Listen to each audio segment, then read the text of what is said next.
Salut les métallos. Alors ça va pas fort pour le moment sportivement pour l'équipe première, un peu à l'image du temps en fait. Ouais, c'est l'automne pour le RFC Serein, mais on va quand même essayer de vous faire passer un bon moment ensemble en parlant du club. Sommaire. Dans ce RFC Serein Magazine, nous reviendrons donc d'abord sur le mois de novembre compliqué que vient de vivre le club en Division 1 amateur. Nous vous emmènerons ensuite dans les coulisses de ce lieu où l'on vit les matchs sous un angle un peu particulier, l'espace VIP. Et à propos de coulisses, nous irons à la rencontre d'un personnage attachant qui a fait un retour remarqué dans l'équipe après sa blessure en fin de saison passée. On vous tirera le portrait de Gérald Quilota.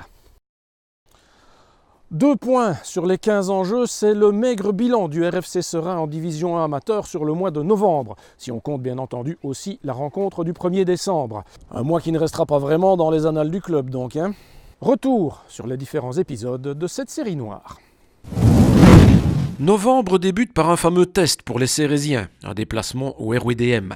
Les métallos entament plutôt bien la rencontre, mais très vite on comprend que l'homme du match chez les Rouges et Noirs, ce sera Maxime Mignon. Le dernier rempart multiplie en fait les sauvetages, parfois miraculeux. Mais cela ne fait malheureusement que retarder l'échéance. Les Molenbeekois font sauter le verrou en fin de première mi-temps, et à 2 reprises. Serein aura le bon goût de ne pas abdiquer, mais rentre tout de même bredouille. Début de match identique face aux Liers. Serein se crée les occasions, mais ce sont les Lierrois qui ouvrent le score. L'arbitre sanctionne une poussée dans le rectangle, Yoni Boyens transforme. Cette fois, Serein réagit, Gay trouve les filets et les métallos reviennent au score. La partie est équilibrée, mais à un quart d'heure du terme, un ballon traîne dans la défense et Boyens, encore lui, prive Serein du moindre point. Dur, hein. On sent les suspendus, les blessés, le noyau se resserre vraiment beaucoup, donc voilà, on doit faire avec. Je pense que tout est dans la tête, puisque ici on a vu l'effectif qu'on avait, les jeunes en avaient envie. J'entends beaucoup qui nous disent que ce sera un beau jeu, certes, mais on n'a pas des points à la fin, donc moi je préfère jouer n'importe comment et avoir 3 points que de jouer bien et de rien avoir, donc voilà. Avec la venue de Heist, pire attaque et pire défense de la série, personne ne doute que Serein va se reprendre. Mais c'est tout le contraire qui arrive. Menés au score, les métallos accusent le coup, perdent leur football et en encaissent même un deuxième. Ils réagissent enfin dans le 3e quart d'heure, frôlent la catastrophe et égalisent juste après la mi-temps par l'inévitable Moussa Gueye. Et comme Heist ne parvient plus à conclure et que pour une fois l'arbitrage donne raison à Pierrot, Bonhem peut offrir le point à ses couleurs. Et sans un bel arrêt, Goggezen réalisait le hold-up parfait. Pour le déplacement à Kiel, l'optimisme était plus mesuré. Et de fait, les Cérésiens se créent les plus belles occasions, mais pêchent à la conclusion. Même la chance tourne le dos aux métallos, et comme en face, on n'est pas plus à niveau, et que dans le but, Mignon évite le râteau, le score est logique, 0-0. Du coup, c'était à Audenarde de faire les frais du réveil cérésien, mais là aussi, tout part en vrille, un but rapidement encaissé achève le peu de confiance travaillée en semaine, au point de concéder encore par la suite 2 pénaltys en début de 2e mi-temps, avec à chaque fois la même sanction, et un triplé pour le buteur jaune et noir Vervac.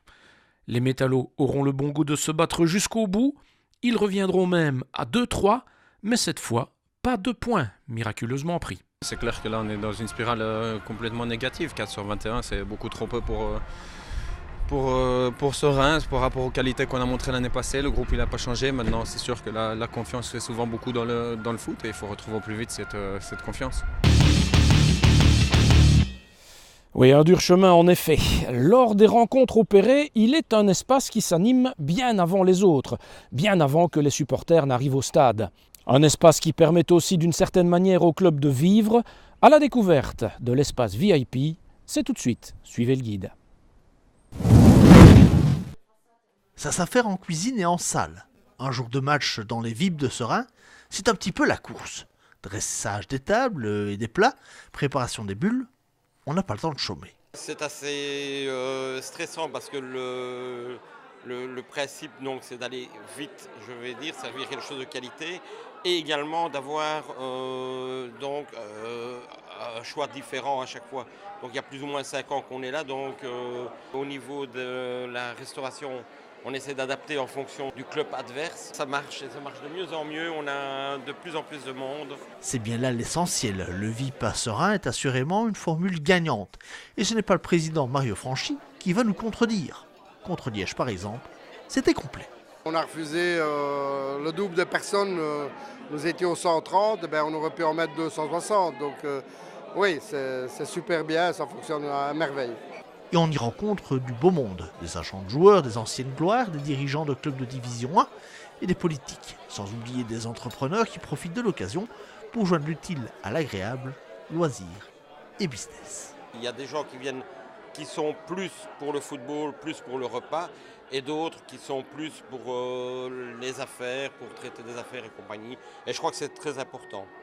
Vous pensez qu'on fait encore des affaires finalement dans les VIP, dans les clubs de foot de division inférieure? Je pense qu'on doit pouvoir arriver à faire des affaires parce que Liège est quand même assez dynamique et que la ville a besoin aussi de rencontrer des gens, des contacts et compagnie. On vient parce qu'on aime le foot, mais on a aussi, on rencontre un tas de dirigeants d'entreprise, donc on peut manifestement y faire de bonnes affaires aussi. Vous ne poussez pas à ce genre de choses, ce n'est pas un club de rencontre pour entreprise au départ. Non, au départ, ce n'est pas du tout un club de rencontre d'entreprise, mais tout le monde sait que lorsqu'on est dans une société où il y a beaucoup de monde qui est à l'honneur dans le travail dans la province de Liège, tout le monde se rencontre et puis finalement, fatalement, on fait des affaires ensemble. Vous l'aurez compris, au VIP de Serein, on y mange bien. On y prend du plaisir entre amis, mais on peut aussi booster ses propres affaires en y rencontrant des dirigeants d'entreprise. Il reste 7 rencontres à domicile au deuxième tour, et non des moindres. On doit recevoir un paquet de super équipes au deuxième tour, dont Virton et d'autres, le Molenbeek. Donc il y aura du monde assurément. Vous savez désormais ce qu'il vous reste à faire et comptez sur Georges Bévalo pour vous proposer des mets de circonstance.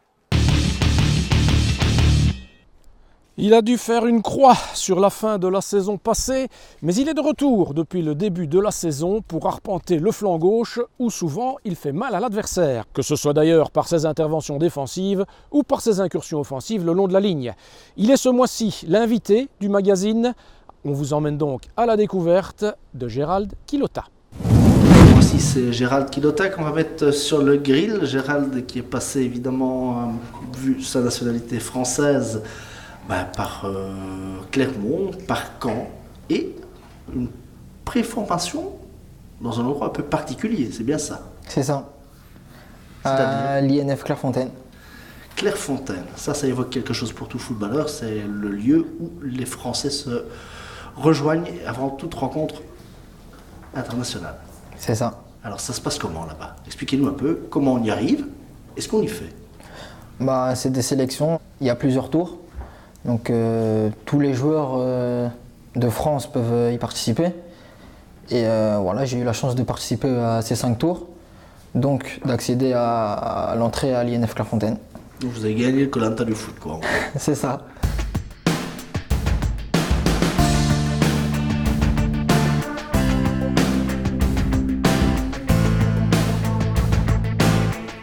Alors comment on fait là à Clairefontaine? C'est pas un club de foot, donc c'est un peu différent. Comment est-ce que ça travaille? Du coup, c'est la préformation, donc où on apprend déjà les bases. Oui, mais comment? C'est tous les jours, 5 heures de foot, 6 heures de foot, des études aussi, je suppose. C'est comme ça se passe comme dans un centre de formation. Donc on va dans une école publique, on dort dans un internat. Il y a un self, tout ce qui est dans un centre de formation.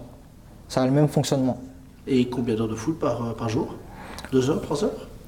Un peu moins. Je pense qu'on était à 1h30 peut-être par jour. Et alors ça a accéléré peut-être votre passage vers le milieu professionnel, vers Caen en tout cas, le Stade Malherbe? Ouais, je pense que ça m'a permis d'accéder au Stade Malherbe Caen par rapport aux vues que les recruteurs ont sur l'INF Clairefontaine. Je pense que grâce à ça, oui, j'ai pu intégrer le Stade Malherbe Caen. Et là, qu'est-ce que vous y avez appris? Qu'est-ce qu'on vous a apporté en plus là-bas? Déjà plus de maturité, je vais dire. Parce que je suis arrivé là-bas quand même à 16 ans. Donc j'ai fait 3 années aussi là-bas. Et ça s'est très très bien passé. J'ai fait 3 belles saisons là-bas. 3 belles saisons, et puis alors vous débarquez à Clermont. C'est ça.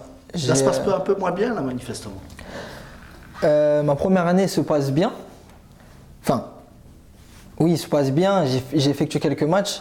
Après, pour une première année en pro, enfin pour un jeune qui sort du centre de formation qui n'a jamais touché au monde pro, ça a été ma première année, une année de transition. Et voilà, après les 2 années qu'on suivi, ils ne se sont pas passées comme je l'aurais voulu. Et voilà, du coup. Est-ce que vous n'avez pas croisé la première coach féminine du football français? C'est ça. Ouais, je l'ai eu pendant ces 2 années. C'est un peu particulier quand même. Ouais, c'est sûr. Mais ça reste un coach. Oui. Une coach, d'accord. Une coach. Et ça a une vision particulière du football, une dame, une femme? Je pense pas. Je pense que le foot est vu pareil par toute personne. Que ça soit tactiquement ou... Mais enfin, les femmes ne savent jamais quand il y a hors-jeu. Bah si, elle s'y connaissait et voilà, la preuve, sa première année, elle a effectué une belle saison. On est arrivé à une bonne place au classement. Et voilà, non, je garde pas un très bon souvenir de ces 2 années, mais ça m'a quand même apporté des choses qui aujourd'hui me servent. Vous avez rebondi depuis lors, évidemment, ici à Serein, ça se passe bien. Mais rassurez-moi, est-ce que vos partenaires sont à l'entraînement? Quand on vous voit déborder sur ce terrain, centré, la qualité de centre qui est la vôtre, et qu'il n'y a personne à la réception, je me pose des questions. Non, il travaille très bien, La preuve, on a eu Moussa Gueye qui a terminé dans les meilleurs buteurs, et Ibou qui a terminé d'ailleurs meilleur Ceresien. Donc non, on a des bons atouts offensifs, très bons atouts offensifs. Qu'est-ce que vous espérez, vous, dans le futur? Dans le futur, déjà pour cette saison, effectuer une très bonne saison collectivement. Et oui, personnellement aussi. Et après, pouvoir essayer d'accéder à un niveau au-dessus. Et c'est quoi le pays qui vous branche le plus, le championnat que vous aimeriez découvrir? Alors là... Première ligue. On peut dire cousin, l'Angleterre. Non, je pense de nos jours, les grands championnats européens sont tous magnifiques à voir. On a tous l'envie d'aller jouer dans ces grands championnats. Donc j'ai pas de championnat particulier. Juste essayer d'atteindre un bon niveau, un très bon niveau. La France ne vous manque pas trop? Si, un peu. J'avais mes repères en France. Mais non, je me sens pas dépaysé en venant ici. Qu'est-ce que vous avez appris et apprécié ici en Belgique? Déjà, on m'a très bien accueilli, mes coéquipiers en arrivant ici. Le pays, ça reste un pays francophone, donc le fait que ça parle français, moitié, ouais, une bonne partie, la Wallonie, reste une partie du pays francophone, donc ça m'a permis de m'adapter plus facilement. Eh bien, je vous remercie, Gérald. Allez, Merci bonne fin à de vous. saison. Merci.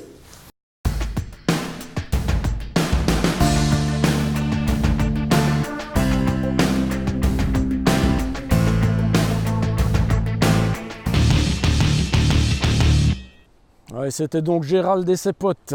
Et c'est là-dessus qu'on va se quitter. Merci d'être fidèle au RFC Serein Magazine.